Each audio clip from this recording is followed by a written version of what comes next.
Selamat pagi, bertemu dengan saya. Perkenalkan, nama saya Vera Sylvia Saragi Sitio. Dan pada kesempatan kali ini saya akan memaparkan terkait materi dari manajemen operasional dengan topik bahasan yaitu berkaitan tentang ruang lingkup manajemen operasional. Adapun capaian yang diharapkan dari materi kali ini yaitu mahasiswa mampu memahami konsep ruang lingkup dan fungsi daripada manajemen operasional. Dan topik yang akan kita bahas pada pertemuan ini, pada materi kali ini ada 8 topik, yaitu terkait dengan definisi manajemen operasional, tugas daripada manajemen operasional, alasan mempelajari manajemen operasional, 10 keputusan strategi dalam manajemen operasional, fungsi manajemen operasional, fungsi daripada manajemen operasional dan manajemen, keputusan manajemen operasional, dan model daripada manajemen operasional. Sekarang kita masuk kepada topik pembahasan yang pertama, yaitu topik tentang definisi manajemen operasional. Manajemen operasional sebenarnya berasal dari dua kata, yaitu manajemen dan operasi. Kalau manajemen, seperti yang kita ketahui bahwa di dalam kegiatan manajemen itu membahas tentang planning, organizing, actuating, dan controlling. Sehingga artinya kegiatan manajemen ini adalah kegiatan proses, mengkoordinasikan dan melakukan tindakan. Sedangkan dalam kegiatan operasional ini berkaitan tentang mengubah atau menghasilkan suatu barang dan jasa. Kalau kita simpulkan, manajemen operasional maka ini adalah suatu proses pengelolaan penggunaan sumber daya yaitu berkaitan dengan faktor produksi. Atau faktor produksi yang bisa kita sebut di sini adalah sebagai input. Input yang dimaksud adalah penggunaan tenaga kerja, mesin, peralatan, bahan baku, dan faktor-faktor lain untuk menghasilkan suatu output. Jadi singkatnya, kalau kita definisikan bahwa manajemen operasional ini adalah merubah input menjadi output melalui proses transformasi. Ruang lingkup dari manajemen operasional yaitu terkait 3, yaitu perencanaan sistem produksi, pengendalian produksi, dan sistem informasi produksi. Untuk perencanaan sistem produksi, ini meliputi penentuan lokasi, tata letak, lingkungan kerja, dan persoalan standar kerja. Kemudian untuk pengendalian produksi, ini berkaitan tentang pengendalian bahan baku, biaya produksi, pengendalian tenaga kerja, pengendalian kualitas, dan pemeliharaan. Sedangkan untuk sistem informasi produksi, ini berkaitan dengan struktur organisasi, produk atas dasar pesanan, dan produk untuk pasar. Tadi sudah sedikit saya singgung bahwa dalam ilmu manajemen kita biasa kenal istilah POAC gitu ya. Dan kerangka kerja daripada manajemen operasional itu tidak lepas dari kerangka kerja manajemen dasar. Hanya saja perbedaannya ada di proses actuating yang menjadi behavior. Dan kerangka kerja dalam manajemen operasional ini berkaitan dengan planning, organizing, controlling, dan behavior. Planning itu artinya perusahaan membangun suatu rencana kerja, kemudian membimbing bagaimana keputusan yang sudah dibuat untuk di kemudian masa depan. Organizing, bagaimana perusahaan membuat struktur tugas dan wewenang berdasarkan tanggung jawab dari masing-masing karyawan. Controlling ini berkaitan dengan rencana kerja yang akan dicapai atau kinerja yang akan dicapai dan dijamin bahwa rencana tersebut bisa mencapai kinerja aktualnya. Sedangkan behavior di sini bagaimana proses planning, organizing, controlling ini bisa dikendalikan oleh seorang dan mampu memotivasi perilaku manusia. Sehingga kalau kita sampaikan bahwa di dalam manajemen operasional sangat penting peran seorang manajer untuk melakukan kegiatan behavior. Tujuan dari kegiatan operasional yang pertama adalah untuk menghasilkan barang dan jasa melalui proses produksi atau biasa tadi saya sampaikan adalah melalui kegiatan proses transformasi. Yang kedua, dari kegiatan transformasi ini, maka perusahaan mampu mengatur berapa jumlah barang dan jasa yang dibutuhkan, kualitasnya, kemudian harga, kemudian waktu, dan tempat sesuai dengan kebutuhan. Kemudian yang ketiga adalah mekanisme proses pengendalian. Jadi dalam manajemen operasional ini mampu menciptakan nilai tambah. Dari input menghasilkan suatu output yang nantinya nilai tambah ini, output yang dikeluarkan ini mampu sesuai untuk kebutuhan daripada konsumen atau permintaan pasar. Alasan kenapa kita perlu mempelajari manajemen operasional? Ya, karena manajemen operasional itu berangkat dari market, ada pasar. Pasar ada, perusahaan mengatur sebuah strategi. Nah, dalam mengatur sebuah strategi, perusahaan pasti tidak bisa lepas dari 3 strategi, yaitu finance, operation strategy, dan marketing strategy. Finance, operation, dan marketing strategy ketika digabung ini merupakan bagian dari operation management. Di dalam kegiatan operation management artinya ada proses kegiatan input menjadi output. Input yang akan digunakan biasanya adalah tenaga kerja, kemudian material atau bahan baku. Dan prosesnya ini melibatkan orang, kemudian bahan baku, peralatan, dan proses. Kalau digabungkan, people, plan, part, and process ini menjadi sebuah planning dan control system. Atau biasanya kita sebut sebagai production system untuk menghasilkan sebuah output. Kemudian di dalam manajemen operasional juga melibatkan 10 keputusan manajemen operasional. Yang pertama, keputusan yang pertama adalah berkaitan dengan desain barang dan jasa. Desain barang dan jasa ini berkaitan dengan seberapa besar proses transformasi ini akan dilakukan dan keputusan akan barang dan jasa yang akan diproduksi. Yang kedua, yaitu berkaitan dengan manajemen kualitas. Manajemen kualitas ini mengatur untuk aturan dalam kegiatan proses produksi, prosedur, sehingga perusahaan mampu tetap memenuhi standar kualitas yang dibutuhkan oleh konsumen atau pasar. Yang ketiga adalah desain proses dan kapasitas. Desain proses dan kapasitas ini bagaimana kegiatan operasional ini diproduksi sesuai dengan kapasitas yang dimiliki oleh perusahaan.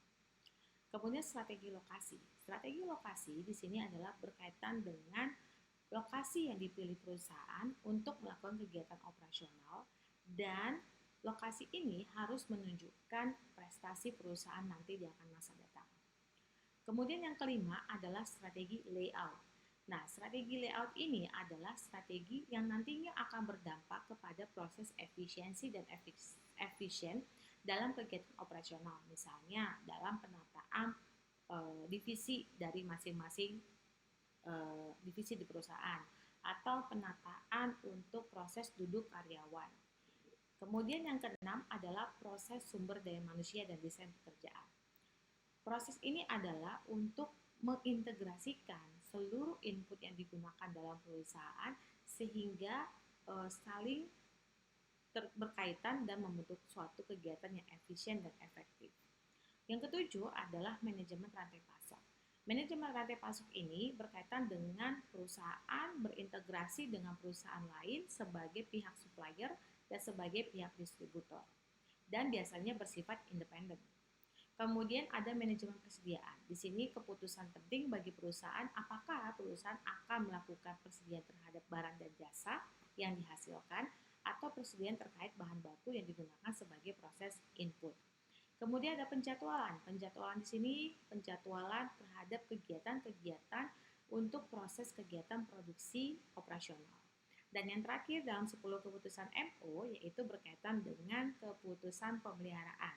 Pemeliharaan dimaksud di sini bisa pemeliharaan tenaga kerja atau pemeliharaan alat yang digunakan supaya alatnya tetap bisa handal dan stabil digunakan oleh perusahaan. Fungsi daripada manajemen operasional itu terkait atas 4, yaitu fungsi perencanaan, yaitu bagaimana perusahaan merencanakan produk, fasilitas, dan penggunaan sumber daya untuk proses produksi. Kemudian ada fungsi pengorganisasian, ini berkaitan dengan pembuatan struktur individu, grup, seksi, divisi, dan subsistem dalam operasi untuk mencapai tujuan perusahaan. Yang ketiga yaitu fungsi penggerak. Bagaimana fungsi dari pemimpin, pengawas, mampu memotivasi karyawannya agar dapat bekerja dan melaksanakan tugasnya. Yang keempat yaitu adalah fungsi pengendalian.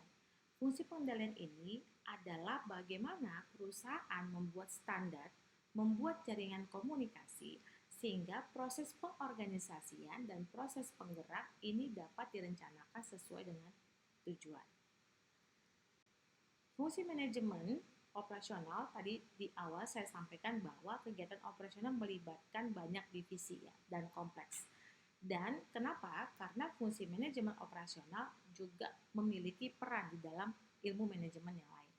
Yang pertama ada ilmu manajemen sumber daya manusia, di mana dalam manajemen operasional ini mengatur fungsi daripada kegiatan sumber daya manusia yang bekerja di dalamnya. Yang kedua, manajemen pemasaran, di mana manajemen pemasaran ini memberikan informasi, mengidentifikasikan konsumen yang membutuhkan produk seperti apa, kemudian bagaimana pemenuhan kebutuhan tersebut. Yang ketiga adalah manajemen operasi dan produksi. Ini berkaitan teknik produksi yang akan digunakan oleh perusahaan seefisien mungkin dan pemilihan lokasinya sehingga dapat menghasilkan proses produksi yang baik dan berjalan dengan lancar. Yang keempat yaitu adalah manajemen keuangan. Manajemen keuangan di sini adalah merencanakan, membudgetkan berapa pembiayaan modal yang dibutuhkan sehingga dapat dialokasikan untuk dengan tepat pada setiap kegiatan proses produksi atau kegiatan proses operasional. Yang kelima yaitu adalah manajemen informasi. Manajemen informasi di sini adalah memberikan informasi kepada perusahaan, baik informasi dari internal, eksternal, sehingga dapat memperlancar jalannya bisnis dan dapat melakukan perubahan dalam masyarakat. Keputusan manajemen operasional yaitu keputusan yang berkaitan dengan keputusan strategis untuk jangka panjang, taktis untuk jangka menengah, dan keputusan operasional jangka pendek. Untuk keputusan operasional strategis jangka menengah yaitu terkait dengan kebutuhan taktis. Nah, kebutuhan taktis di sini adalah bagaimana mengefisienkan jadwal material yang datang, kemudian pekerja. Nah, ini sehingga dibutuhkan adalah berapa jumlah pekerja yang dibutuhkan dan kapan perusahaan memerlukan pekerjaan tersebut. Dan yang ketiga yaitu untuk keputusan dalam jangka pendek, yaitu berkaitan tentang hubungan antara perencanaan operasional dan pengendaliannya dalam jangka pendek. Misalnya, apa saja yang harus dilakukan untuk pekerjaan hari ini dan dalam minggu ini? Siapa yang akan mengerjakannya? Dan pekerjaan apa yang harus didahulukan untuk dilakukan? Yaitu ini berkaitan dengan bagaimana efektifnya perusahaan dalam jangka panjang. Jadi lebih kepada memetakan apa yang menjadi kebutuhan pelanggan dan bagaimana mengalokasikan fasilitas yang ada untuk menambah kapasitas produksi. Yang kedua, model daripada manajemen operasional itu adalah terdiri dari 3 model. 3 proses maksud saya, yaitu proses input, proses konversi, dan proses output. Dari proses input menuju proses konversi, kita ada sebut sebagai proses planning dan scheduling. Kemudian dari proses konversi menuju output, kita ada sebut sebagai proses organizing. Dan pada saat proses konversi, kita ada sebut sebagai proses controlling. Semua perusahaan, baik yang bergerak di bidang industri jasa, manufaktur, atau perusahaan yang bergerak di bidang yang lain, pasti menyesuaikan tentang model daripada manajemen operasional ini. Sebagai contoh kita bisa lihat dalam proses misalnya kegiatan operasional belajar mengajar. Di sini ada proses input, yang menjadi input di sini adalah mahasiswa, dan outputnya adalah mahasiswa tersebut ingin lulus ya, menghasilkan gelar sarjana, magister atau doktor. Dan proses konversinya di sini bisa dilakukan melalui proses kuliah, seminar, penelitian, tugas akhir, dan kegiatan lain di dalam kampus tersebut. Sekarang kita melihat contoh sistem operasi pada perusahaan pertanian. Ada inputnya lahan, tenaga petani, dan outputnya ada biji-bijian, daging, susu. Dan proses konversinya ada observasi kondisi air dan tanah, dan harga yang diterima oleh petani. Kalau sistem operasi pada toko swalayan, ini berbeda lagi. Ada proses input, lahan, tenaga kerja, bangunan, kemudian outputnya adalah memuaskan konsumen, dan proses konversinya, inventorinya harus tinggi, ada efisiensi tenaga kerja dan volume penjualan. Untuk sistem informasi, prosesnya juga berbeda. Ada sistem informasi akuntansi, sistem informasi audit internal, dan subsistem integrasi. Dan semua itu akan dikumpul dalam sebuah database, baik sumber informasi internal dan eksternal, sehingga menghasilkan sebuah output, yaitu berupa peramalan, manajemen data, dan pengendalian yang akan nanti digunakan oleh si pemakai. Demikian materi dari saya terkait ruang lingkup daripada manajemen operasional, dan berikut ini adalah referensi yang saya gunakan di dalam materi hari ini. Sekian dan terima kasih saya ucapkan, dan terima kasih atas kesempatannya untuk menyampaikan materi pada hari ini.